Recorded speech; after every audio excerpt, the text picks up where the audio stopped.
Formal session today. Feel free to send us some messages. We're going to do a Q&A at the end, and drop us a DM, and we'll hopefully answer some questions at the end. So I'll start off with Kristi, and she's going to start chatting a bit about the customer journey. Hello everybody, my name is Kristi, and I do want to say that I'm very used to Zoom now, so I wish I could see all of you behind there. I know you're there, but I kind of wish, at all the sporting games now, they have everyone on the prompts, which is pretty cool. But anyways, here we are. So like Suzanne said, we're going to talk about the customer journey. You're going to hear that term probably several times throughout this session. But at Shout, we are very big storytellers, so it only makes sense that we start with a story, we lead into a story, and we end with a story. So last week, Suzanne came up to me and said, Kristi, next week we're going to do a live coffee talk show. And I'm like, okay, great. What are we going to do? What's the topic? She says customer journey. So right away, I got super excited because customer journey is something we're definitely very passionate about with helping our clients through that process. But as we were kind of prepping for this show, we're like, okay, going through all the customer journey, and I said, wait a minute, we kind of need to back up a step because the very first thing we should talk about is who is the customer? And the reason that kind of went off in a light bulb in my head right away is because I'm currently working on a lot of branding projects and a lot of website development projects. And the very first question I always ask our clients is, who is your target audience? Who is your ideal client? Who is your target market? Who are we trying to attract? So all of those questions are very similar, and it's who is your customer? So some of our clients, they kind of have an idea of who their customer is, their primary target market. A couple of others are kind of on the fence, say, oh, I've got a range of people that we want to attract, or whether you're business to business or business to consumer, that obviously has to weigh into it because that's different as well. But when you're kind of defining the client, you really have to think of that primary audience. And when you're thinking of the primary target market, the biggest advice we could give is thinking about who makes you most profitable. So going into, once you kind of figure out who your customer is, you really have to build out their persona and their profile. So Copperfin is one of our clients, and they're the perfect example for it because they have collected all the market research, they have done the heavy lifting up front, they have the statistics, and they have built out two very different personas that cover two very different demographics. On one side, they have their demographic and their persona for 40s and 50s. And then on the other side, they have their demographic and persona built out for 20s and 30s. Right there, those age groups obviously are very different. So those types of people are on different platforms, different communication methods that we have to reach them. You have to think about the messaging that they care about, what's most important to them, what's going to drive them to buy your product or service. So when you build out those personas, you can literally give them a name. You say, are they married? Do they have kids? What are their interests and hobbies? Maybe what's their average job salary? What's their job? You have to think about all these things because that shapes who they are, and you need to really know and understand who they are so you can figure out the proper platforms and ways to communicate them, and again, drive those conversions leads to eventually get them to buy your service or product. So that example kind of paints the picture for building out the persona, which again, very important because you need to know the customer before you can really define the customer journey. So now you've got your two personas, or however many you end up with, depending on your company, and you go through the actual process, which is their customer journey. So to piggyback kind of off of what Suzanne mentioned with my talent acquisition background, so when I was in the US, I worked at an agency that specialized in recruitment, advertising, and talent acquisition. So my job there was to put myself in the candidate's shoes and help my clients hire top talent to join their workforce. So I basically had to think from my client's perspective, okay, why do the candidates want to work for you? Where are they looking for jobs? Are they active or passive candidates? And think about all those questions and go through those steps.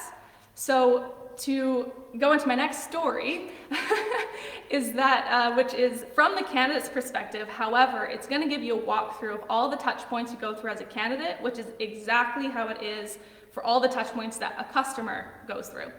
So this is actually a personal story from when I was a candidate. So I was in the US and I knew I wanted to move to Thunder Bay and work in a marketing agency. A different story for a different time. And so I was in the US and I went to Google and I searched marketing agencies in Thunder Bay. So Shout Media showed up on the first page of Google. So the first thing I did was I looked at all the Google reviews and I read about the company just through the Google My Business page. Then I clicked on website and I looked at the website. The first thing I noticed was the branding. It had colors that were kind of a younger demographic, but you could tell that it was all displayed in a way that was very professional. So I knew that maybe they were a younger company or had a younger staff. However, they knew what they were doing.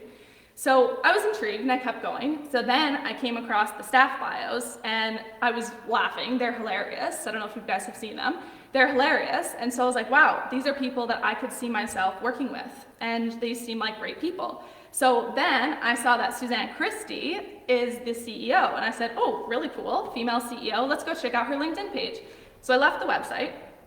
I went to Suzanne's LinkedIn page and I read a bit about her. I wanted to see, is she involved in the community? Is she involved in the company? Is she invested? Does she care? And of course she does. And those of you who know her. And everyone left these raving reviews about her, and you could tell the community supported her, other businesses did, and she does a lot of talks for local events and stuff. So I was like, wow, this is really cool. I want to meet her. So I go back to the website and I keep researching. And so I looked at their services, Shout Media services. I looked at the client work. I wanted to see all the industries that they work with, see if it's projects that excite me or projects I want to work on too. And then I decided, well, I'm gonna go check out their social media. So I went to the Facebook page and I went to their Instagram where I saw community work, I saw Food Fridays, I saw corporate culture, I saw more about each individual employee, I saw more about Suzanne, I saw little pieces of client work, and I looked at the frequency of posts to see, okay, is this like, from 5 years ago, is this current? And it was. So I was like, all right, so they've got their stuff together. So then I'm like, all right, I wanna do this. I wanna work for this company. So then I go to apply, but there's no open positions. But because of all the research that I did and all the touch points that I went through, I was like, I don't care, I'm gonna work for this company, whether she wanted me or not. But I wanna work for this company. So I just filled out the general contact form and said, hey, I know you're not looking to hire, but here's my resume, I love everything I see. I don't even know what I submitted, to be honest. But anyways, got an interview and our visions aligned and here I am. But the point to that story is that that's what I went through as a candidate, but it's the exact same journey that a customer goes through when they're thinking of buying your product or service. Yeah, for sure. And I just want to say I'm so glad that you went through that journey, and I'm glad that the journey was really positive because whether you're the client or whether you're a candidate, that journey has to be fluid. And you have to go through all of those touch points and not fall off somewhere along the way. So I'm going to kind of elaborate a bit on that and talk about the customer journey from the client's perspective. So now we know that you've got to have your branding in place, you've picked out your personas, you've spent time on that market research, you know who your audience is. So now let's walk together through that customer journey. And I ask every person that's online, that's jumped in today, to, when you get off of this webinar or session that we're having today, go onto your website and your touch points and go through the customer journey, because I did that for Shout and found out we're missing a whole bunch of pieces from the client's perspective. Maybe we had our act together a bit better for the candidate. And I improved on some things that I knew we had to fix to make that customer journey more fluid. So let's walk through it together. So the first thing I'm gonna do is, as a client, I'm gonna go to the website. So take a look at your website. Look at your About Us section. Is it current? Does it have updated information? Does the branding match your branded colors? Has it been updated in the last 6 months, because we don't want it to be too dated? When you go on there, is your social media on that website, and can you click through? We always see clients that don't have their social media click through. So important now, because people want to go back and forth. They want to look at the website, but then they want social proof, right? So making sure that that's your next step and it flows through. So then what's next? Now what? Well, you're on the website, you're seeing that everything's up to date, you're going to the news and blog section. Ooh, blogs are still from, 2016. Ooh, now I'm like, do I want to work with a company that isn't taking the time to update their information? Will they be working that way for me? Will they leave me kind of hanging? So there's another touch point. Customer journey has to be fluid. Now what? Well, now I want to register for potentially an event that this organization is having. I'm walking through the customer journey. I go through, oh, I have to call. There's no online registration. I can't just register online. That doesn't really work anymore. So making sure that if you've got those type of things that you're facilitating, that you have an event page that allows for an online registration. Okay, I'm going to keep going. I need to interact with someone now. I want to send them information. So I'm filling out the contact form. And this is something where we see this happen all the time. Large organizations, small companies, they put the information through on the contact form as part of the customer journey, and where does that information go? Who's responding? Do we know? Do you know? And then what is that response like? Am I left out in the cold? I just sent information for an estimate, or I just sent information for a program I want information on, but I haven't received anything back. So again, there's that customer journey. I want that information sent back to me. I want better customer service now than maybe I used to get in the past based on how I'm walking through. So as I'm continuing, maybe there's some other tools that I need. Maybe I want to send a message using a messenger chatbot. Is that there for me as a customer? Oh, it's there, it's not there. Again, I want to keep going through. So hopefully as you're maneuvering through and you're hitting all these touch points that Kristi talked about, you can kind of see where I'm going, kind of flowing through that customer journey, making sure that there's no barriers, making sure that it's all fluid. So now I've been on the website, and I've taken a good look around, and it doesn't matter if it's a retail company, it's an organization, whatever company that is. When I'm out of that website now, and I'm still maybe thinking about my decision making, am I being retargeted to? Am I getting more information sent back to me that might help me with my decision making process? Am I on Instagram and I see a great video from that company and it makes me go, oh wow, I was just surfing through their website. Look at this great video that I didn't even know that this existed with this company. So what does it look like once I leave the website? Am I getting, all of this information sent back to me in case I haven't had the opportunity to make a decision? And I know one thing that we always talk about is when I'm first searching through, and we always, you were telling me the other day, physiotherapist was what you were saying. Kristi was, flipping through, and basically the one that appealed to her with the most organized site, the most mobile-friendly site, with everything up to date that flowed through, that's the one that you said that you would go, and all the other ones were just like, swipe, no, not gonna happen. So to add to that, and I don't know, we were just trying to think of an example to again kind of walk through that process. So from the candidate's perspective, like we went through that, and we keep saying the same thing as for a client. So the example I was bringing up is like, if I get injured, I'm an active person who is now looking for a physiotherapist. Of course, I'm going to go to Google first, and I'm going to ask Google, hey, hey Google, sorry, I just thought of a commercial for that. So I go to Google and I start typing in physiotherapy clinics in Thunder Bay.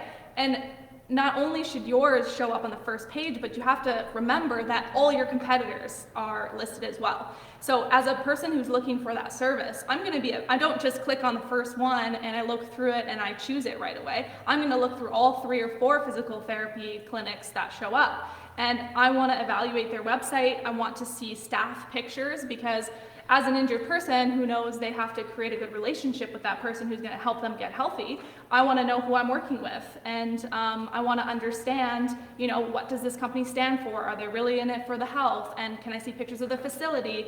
I want to look at referrals and reviews, and social proof. Referrals and reviews are huge. So yeah, and that's the other thing that I think that really companies are missing right now, is when we look at that reputation management and social proof. So it's become very, very competitive now online. And it used to be a lot simpler to attract your clients and kind of have them walk through the journey. But what I'm finding now is what companies are not doing is they're not looking at what we call reputation management. And what is reputation management? Well, first thing I'm going to do, and first thing that anyone does now, is they look at Google Google reviews, and not just Google reviews. I mean, we've talked about Glassdoor for employees. Like, there's a lot of other methods of reviews that you might look at. It could be product reviews, specifically on your product. It could be bigger than that. But the first thing you're going to do is you're going to Google reviews. And if you don't have those Google reviews, which we call the reputation management, your clients will bounce. And actually what you're doing is you're basically advertising for your competitors that they're better than you, right? So when your competitors have, let's say, 50 Google reviews and you don't have any, or yours are negative, theirs are positive, what do you think is happening? Well, your clients are going to the competitors. So I can't stress enough, because I think that it's something that people still aren't doing enough of, is getting a plan in place for reputation management. And that could be a lot of different things. That could be referral programs. That could be sending out regular emails to your clients, just asking for reviews, asking for feedback, or just even surveys saying, you know what, we need to know if maybe there's things that we can improve on. Oh no, everything was great. Great, can you leave us a Google review? And there's also tools that people can use too. There's a whole bunch of different tools out there that can take care of that for you. And again, I think the really important thing to take away today is using tools. Again, chatbots, Google review tools, those type of pieces that can help you with that social proof and that reputation management. Yeah, the one thing I was going to say about reviews that I just thought about is that a lot of clients get nervous about reviews because they think about bad reviews. Because obviously, if you're asking people for reviews, doesn't mean they're going to give you a raving 5-star review. But having bad reviews is okay. Obviously, you don't want a lot, but it's how you respond to them. So you don't want to remove all the bad reviews and just have raving positive reviews about you, because that's not really realistic. Every company is going to have bad reviews that are written about them from time to time. But as long as you address them and tell whoever it is who left the review, hey, give us a call, thank you for your concerns, all of that. That's something that often gets brought up with clients, because they get, it's kind of nerve-wracking to ask for reviews and just be like, what's going to happen? So taking, and I want to have some time for questions at the end of this, because I see that we talk a lot and it's already 10:02, but again, just kind of summarizing that entire journey that the clients are going through is to make sure that you're working on those reviews and that reputation management, and then also just tying it all together. So making sure that all of your other touch points, and I feel like this is another one that that the clients that I'm working with are getting a lot better at, is also the touch point of emails. So I've engaged with my client, they've come on the website, maybe there's a big area right when they get on the website to leave an email so they can get a percentage off, they can subscribe to your newsletter, they can just have more information about your company. I know what we've done here is, even with just these sessions that we have, now we have this great email database to share more of our information with our clients. So whatever that looks like, don't discount having on your website, allowing your customers to be able to enter their email so that they can stay in touch with you. Again, because there's like 12 touch points, I think, that we like to have for the clients as they're walking through that journey. So making sure that they're hitting all of those different touch points, and email is definitely one of them. So that's kind of my wrap up for the customer journey, because I want some time for some questions. And I don't know, Kristi, if you have anything else to add, but just the one point, as you said, of the 12 touch points, is that we do have to start thinking about it as a journey as a whole. Because, long gone are the days where you can just post one ad or post one thing or just post a website that doesn't link to anywhere else, because people like to do their research. They like to learn and make an educated decision. So that's the only thing I was going to add. Yeah, and I think, kind of summarizing it is always thinking about now what.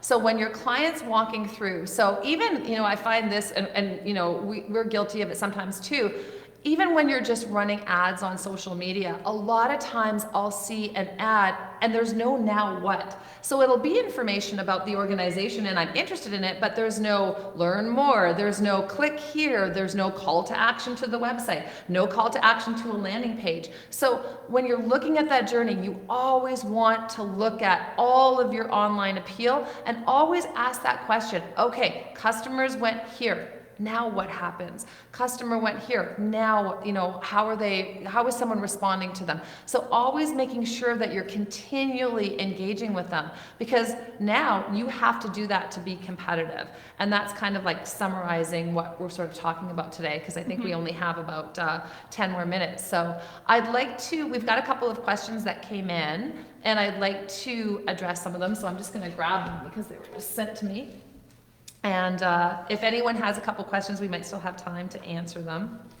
So some of the ones that came in is, do I need a website to have a customer journey, or can I do it all on social media? Well, I think that websites are more important now than ever before. And it's not just your website, but that whole customer journey is your Google My Business page, starting there, making sure that there's SEO in there, making sure it's up to date.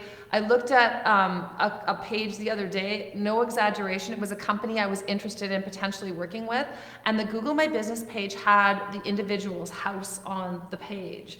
And I thought it was a bigger company, but then I looked at this small house on the Google My Business page, and I was really confused, and I thought, I'm not dealing with them, because I thought their website made them look really big, and I thought that they had all this expertise. But right off the bat, when I saw this small house, I was like, no, I don't think they're what they're saying they are. So looking at that Google My Business page, but I think that you do nowadays have to have a web presence. And it has to be something where we've talked about clients can go there and receive that engaging information and start on that customer journey. I don't think social media is enough to have that happen, if that hopefully answers that. Yeah, especially because on a website, whether it's, we can make small websites, big websites, as long as you have some sort of presence online. People, again, go to Google all the time, and that's how they're searching for everything. If nothing pops up when they see you on social and they go to try and contact you, or they're like, oh, I want to read more about this product or service, and nothing shows up on Google, it's kind of like, okay, they don't exist, or I don't know what I'm doing, and then they leave. Yeah, and I had a client that I work with, he actually just started a new company, and he had already launched his website. So he wanted us to take care of doing some marketing for him, and I kept Googling his company. And I couldn't find him. And I was like, are you sure this is your company?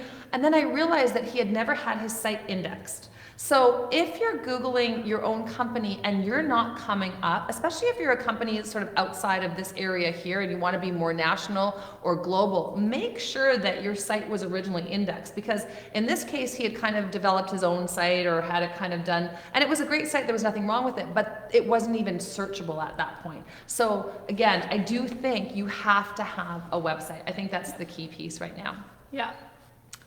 So let's see what else we have. Evaluating your current website too, because there's a lot of people we talk to, and even if it's the owner of the company, like, oh, I haven't looked at my website in 4 years. And it's like, well, you probably should take a look at it every now and then. Make sure that even the information's accurate and the staff's updated. So anyway, next question. And I think that's another thing too. I think a lot of the time the staff don't get updated. So you'll go on there and there'll still be people that haven't worked there for a few years, and that, again, it all goes back to that perception. And I'll tell you, those things affect my purchasing decision, and I know they affect your purchasing decision. And I meant to say this earlier, I know I'm jumping a bit, but another key thing that I've picked up over the years, especially the last 2 years, is you can no longer think that you know who your customer is just based on, well, I know that they're not on this platform. And I had this discussion yesterday with a gentleman, and he said, oh, my clients aren't there. And I said, no, it doesn't really matter if your clients are actively engaged on there, but they might just be popping in and taking a look, and that's where you could remarket, but you don't know.